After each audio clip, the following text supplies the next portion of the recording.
He never went to university, yet his words built worlds. He vanished from history for 7 years, yet returned with stories that changed it forever. Who was William Shakespeare? A genius, a ghost, or something far more mysterious? They say the eyes are the window to the soul, but what if the soul that gave us Romeo and Juliet, Macbeth, and Hamlet has no face we can truly recognize?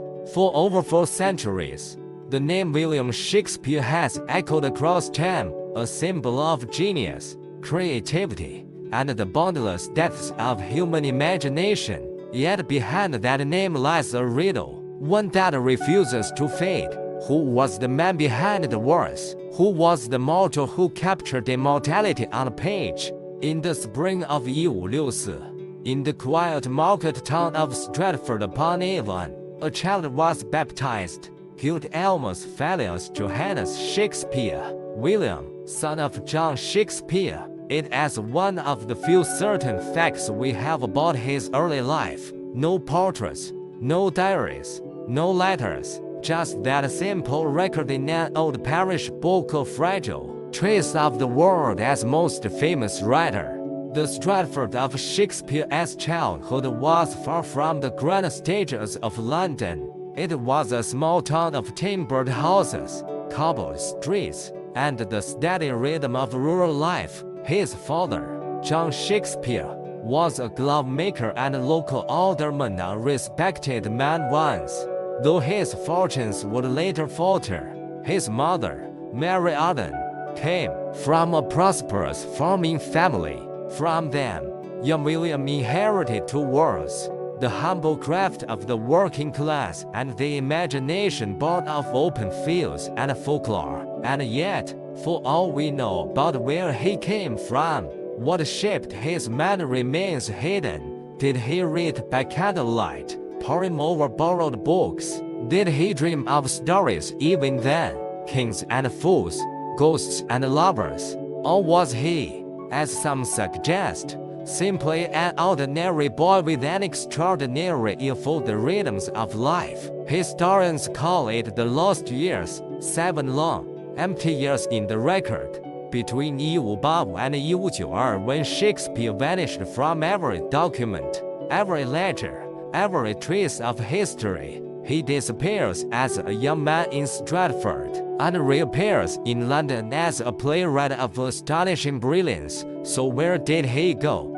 Some say he fled after poaching deer on a nobleman's estate. Others claim he joined a troupe of traveling actors, performing across the countryside. A few even imagine he worked as a teacher, or as a soldier, or perhaps, though there is no proof, as a sailor, wandering beyond England as Charles. But what is certain is this: when he emerged, he was no longer the man who left. Something or someone had changed him.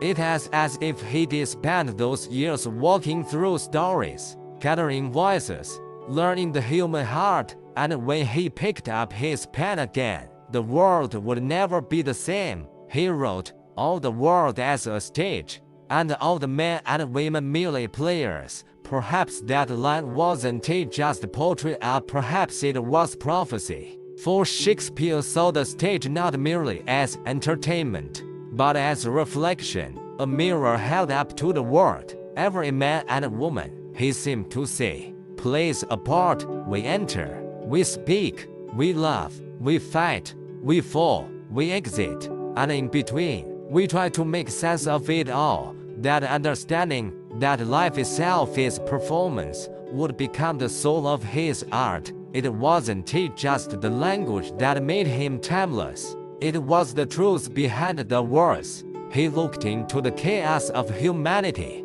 into love and ambition, jealousy and madness, and he wrote what he saw. He wrote us. But who was he? Was Shakespeare a scholar, a visionary, a genius touched by the divine? Or was he, as some skeptics whisper, an ordinary man swept up in something larger than himself?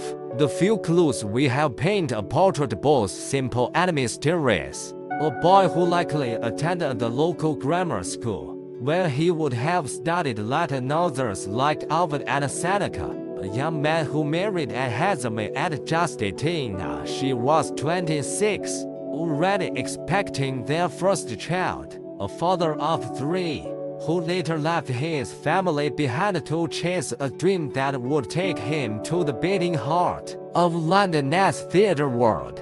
But beyond these fragments, the man disappears again, swallowed by the shadow of his own legend. In his lifetime, Shakespeare was both celebrated and criticized. To some, he was a marvel, a playwright who could capture the majesty of kings and the folly of peasants with equal grace. To others, he was a threat, a man who dared to challenge society, face, and fate through his words. And still, his works grew in power, each play a universe, each sonnet a confession. He seemed to write not just for his own age, but for all time, reaching into the very essence of what it means to be human. Imagine it, the dimly lit theater, the aesthetic with smoke and candlelight, the crowd restless, laughter and shouting echoing off the wooden rafters, and then silence. A voice speaks, a story begins. From that moment, the world listens. The humble man from Stratford has become something greater, a voice that transcends class, language, even mortality. He is no longer just William Shakespeare, the man. He is the bard of Avon, the poet who turned human emotion into eternal verse. 4 centuries later, his words still pulse with life. They rise and fall like the tides of the soul. They comfort the broken-hearted and challenge the powerful. They make us laugh, weep, think, dream. Perhaps that is why the mystery endures, because the man himself is lost within the magnitude of his art. We search for him in every line, every whisper of verse, every beating moment of his characters. We want to see his eyes, the windows to the soul that shaped the world's greatest stories. But maybe that is the secret. Maybe Shakespeare's face was never meant to be known. Maybe his true portrait is painted in his words. And perhaps that is all the immortality any of us can hope for, to leave behind something that still speaks, long after the voice is gone. All the world as a stage, and all the men and women merely players. William Shakespeare, he understood the truth of life, that we enter and exit, one by one. But for him, the curtain never truly fell, because somewhere, in every theater, in every heart that speaks his words, William Shakespeare still takes the stage. London, the beating heart of Elizabethan England, a city alive with noise, color, and chaos, where merchants shouted in the markets, where thieves slipped through shadows, and where the plague haunted every crowded street. And yet, amid the grime and glory, something extraordinary was taking shape. The theater, in wooden playhouses along the Thames, audiences gathered, nobles and beggars side by side, drawn by the promise of laughter, sacrifice, and love. And into this world stepped a man from Stratford-upon-Avon. His name was William Shakespeare. At first, he was just another face among many, a jobbing actor, perhaps a writer of small comedies, fighting for a place among giants. London was filled with playwrights then, Christopher Marlowe, Ben Jonson, Thomas Kidd, men whose words could command the crowd. But Shakespeare had something different, something invisible but undeniable. He didn't just write stories, he understood people. He saw their fears, their hungers, their contradictions, and he gave them voices. The early plays, the comedy of errors, Love as Labor as Lost, A Midsummer Night's Dream, burst with wit and imagination. They were playful, musical, filled with mistaken identities and magical forests. Audiences laughed, but beneath the laughter, something deeper stirred, a truth about human folly, about love as blindness and reason as limits. He wrote, There is nothing either good or bad, but thinking makes it so. Hamlet, even in his comedies, he was asking questions philosophers couldn't answer. He was turning the stage into a mirror, one that reflected not just faces, but souls. Soon, his fame began to spread. His words reached the court of Queen Elizabeth herself. Actors in the Lord Chamberlain as men, Shakespeare as company, performed before royalty, and their playwright from Stratford became the voice of a nation. But fame was never his goal. What he built was far greater. He was laying the foundations of immortality. His tragedies are Romeo and Juliet, Julius Caesar, Hamlet, Othello, Macbeth, would soon transform English drama forever. They weren't just tales of kings and murderers. They were meditations on the human condition, love, ambition, guilt, betrayal, destiny. In Julius Caesar, he wrote the fault, dear Brutus, is not in our stars, but in ourselves. Those words cut to the core of human weakness. They still echo, centuries later, in classrooms, in politics, in every moment when choice outweighs fate.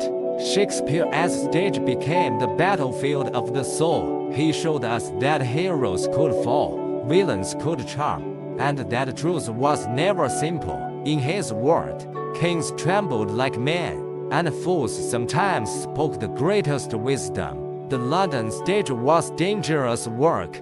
Theaters were often shut down by plague. Religious authorities called them deaths of sin. Fires were common, riots too, but still, people came, day after day.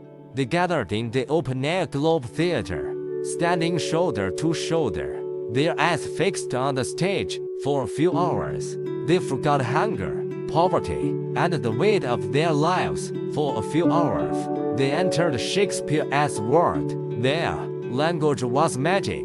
Every line a spell, every pause a heartbeat. When his actors spoke, time itself seemed to hold its breath. Shakespeare's genius wasn't in scholarship or science, it was in empathy. He saw into people as hearts. He could write a prince's soliloquy with the same understanding as a drunkard's joke. He could show cruelty and compassion in the same breath. He gave women voices of wit and strength. Rosalind, Portia, Viola, Lady Macbeth. He gave kings their flaws and clowns their wisdom. He made us all, noble or poor, feel seen. Every line he wrote bled with human truth, while others sought fame or fortune. Shakespeare built something timeless. He captured the entire range of life, from comedy to tragedy, from cradle to grave. He wrote of power and corruption, of passion and loss, and in every word, there was a heartbeat, his, ours, the pulse of humanity itself. He wrote not just for his age, but for all ages. His words were bridges between laughter and tears, between heaven and hell, between man and meaning. As one critic later said, before Shakespeare, characters spoke for humanity. After Shakespeare, they spoke as humanity. He wasn't merely a playwright. He was an architect of emotion, a sculptor of souls, and though centuries have passed, his voice still resonates, because when we quote him, when we whisper to be or not to be, we are not just repeating poetry. We are speaking the language of our own thoughts, our own dreams. The rise of Shakespeare was not the rise of one man. It was the awakening of human expression itself. The fault, dear Brutus, is not in our stars, but in ourselves. Julius Caesar, he showed us that our destinies are written not in the heavens, but in our choices. And, in doing so, he gave humanity its most powerful mirror, the stage. Behind the fame, behind the thunder of applause, lived a man of remarkable silence. William Shakespeare, the world's greatest writer, left behind not a single letter, no diary, no statement of pride or sorrow. He wrote endlessly of others, but almost nothing of himself. It's as if the man vanished into his words. When he wrote about love, it was not the soft, gentle kind found in fairy tales. It was fierce, flawed, human. He understood love's joy and its cruelty, the ache of longing, the sting of betrayal, the tenderness of forgiveness. He wrote, "Love looks not with the eyes, but with the mind." A Midsummer Night's Dream. That single line captures his understanding that love is not about sight, but about soul. In his own life, love was a complicated story. At 18, he married Anne Hathaway, a woman 8 years his senior. They had a daughter, Susanna, and twins, Hamnet and Judith. And then, at some point, he left. London called. The stage, the words, the world. We don't know how Anne felt about it. We don't even know how often he returned home. But what we do know is that in his plays, love was never simple. It was a battlefield. It was heaven and hell, often at once. As his fame grew, loss followed quietly behind. In 1596, his only son, Hamnet, died at just 11 years old. A name so close to Hamlet, and soon after, that tragedy appeared. Coincidence? Perhaps. But listen to Hamlet speak, and you can almost hear a father's grief hidden between the lines. "Good night, sweet prince." A farewell not just to a character, but to a child. Shakespeare poured sorrow into art. Every tragedy became a confession of pain too deep to voice. When King Lear weeps over his daughter's body, it feels too real, too personal. When Macbeth speaks of life's futility, a tale told by an idiot, full of sound and fury, signifying nothing, it feels like a man staring into the void of loss. He wrote, "Give sorrow words. The grief that does not speak knits up the o'erwrought heart and bids it break." Macbeth. Through his characters, he gave sorrow a voice, and in doing so, helped us give voice to our own. Despite his success, he never became a man of luxury. He invested his earnings, bought property, even returned to Stratford in his later years. But he remained at heart a quiet observer. He didn't seek fame in the way others did. He let his words carry his name, and they did, farther than he could ever have imagined. By the time he wrote The Tempest, his final play, something had changed. It was softer, wiser, almost like a farewell.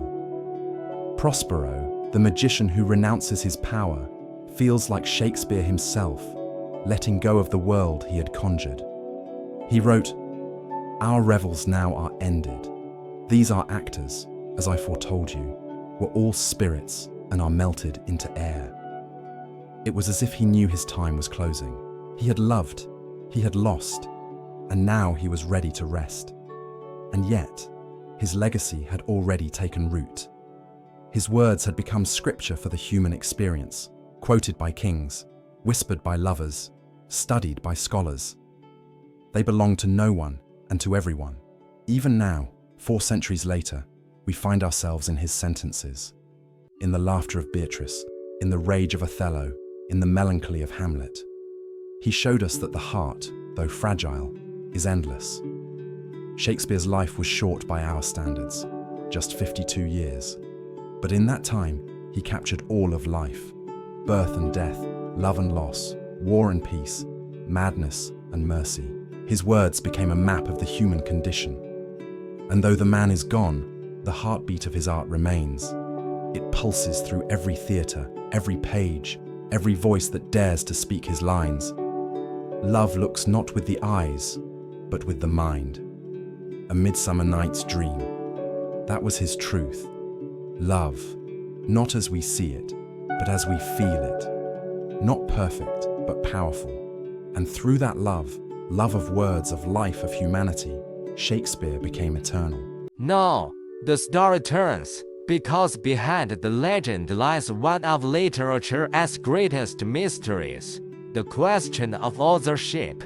Who was William Shakespeare? For centuries, scholars, skeptics, and conspiracy theorists have argued that the man from Stratford could not have written the plays that bear his name. How could a provincial glove maker's son, with no university education, understand the politics of wild cards, the languages of Europe, the intricacies of law, the art of war, and the psychology of power. The question refuses to die. Some believe the true author was Francis Bacon, the philosopher and statesman. Others point to Christopher Marlowe, Shakespeare's brilliant contemporary, supposedly killed in a tavern brawl, yet perhaps live him on, let him under a new name. And then there is Edward de Vere, the Earl of Oxford, an aristocrat with the education, the access, and the mystery to match.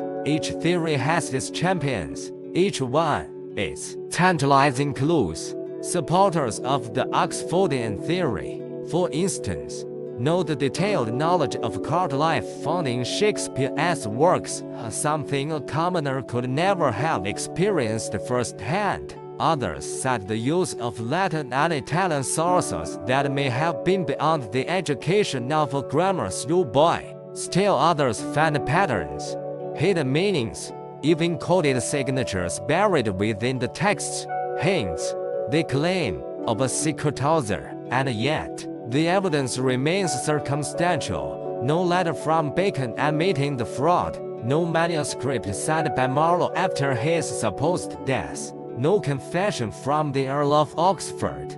What we do have are the printed plays, the testimony of Shakespeare's contemporaries, and the unbroken tradition that the man from Stratford was indeed their author. So why the doubt? Perhaps because we need mystery, because the idea of an uneducated man becoming the greatest writer in history feels too improbable, too miraculous. We want Shakespeare to be more, a nobleman, a secret genius, a mask for someone greater, but maybe the miracle is that he was ordinary, that genius can rise from anywhere, that greatness needs no title. In truth, we may never know for certain. The trail is too faint, the century is too long, the clues, baptismal records, signatures, fragments, are too few, and so the debate continues.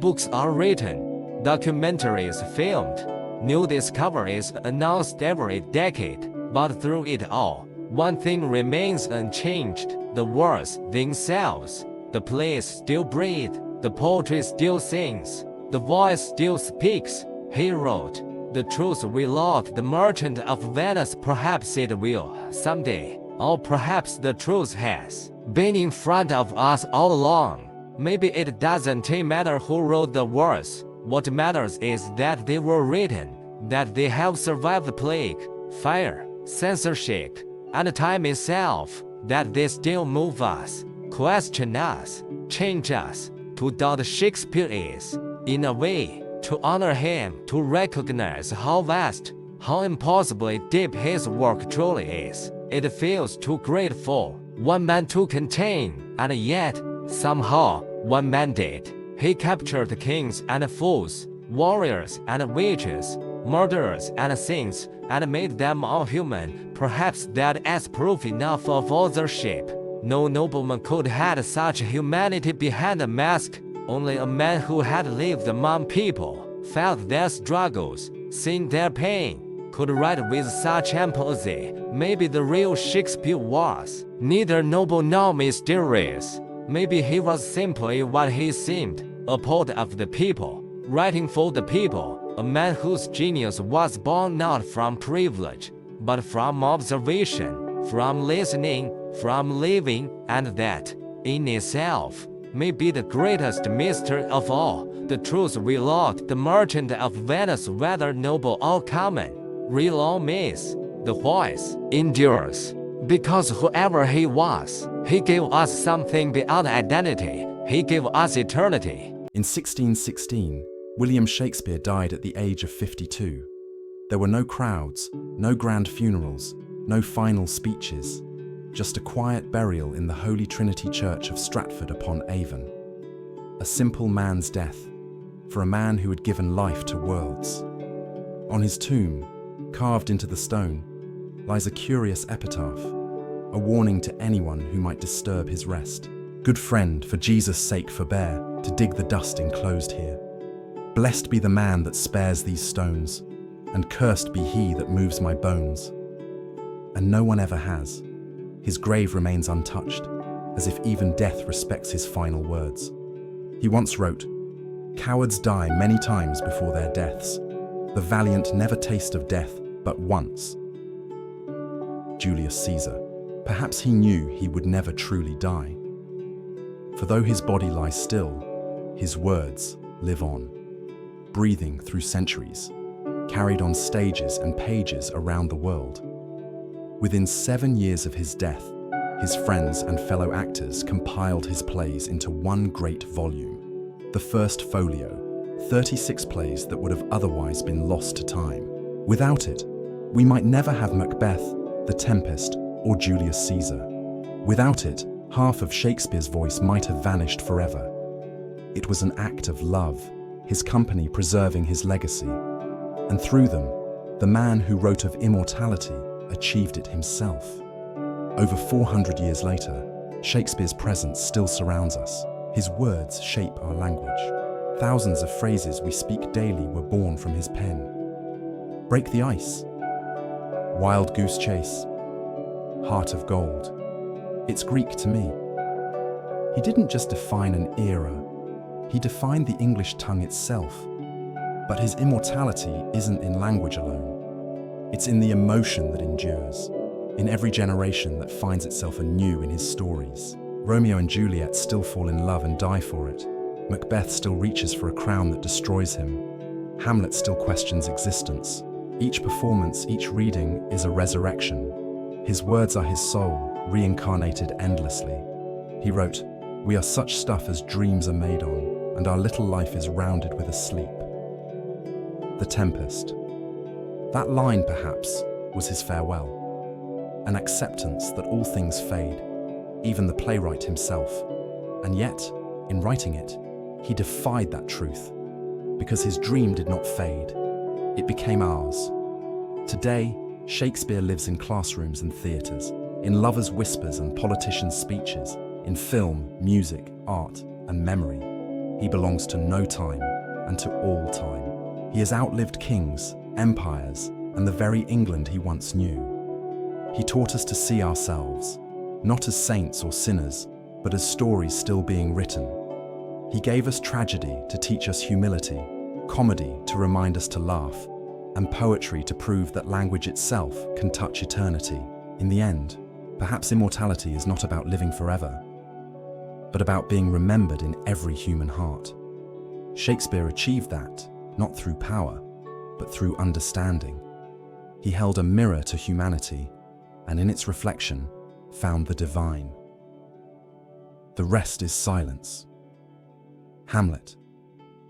The curtain falls, the stage darkens, but even in silence his voice remains. For as long as there are stories to tell, as long as there are hearts that break and heal, William Shakespeare will never be gone.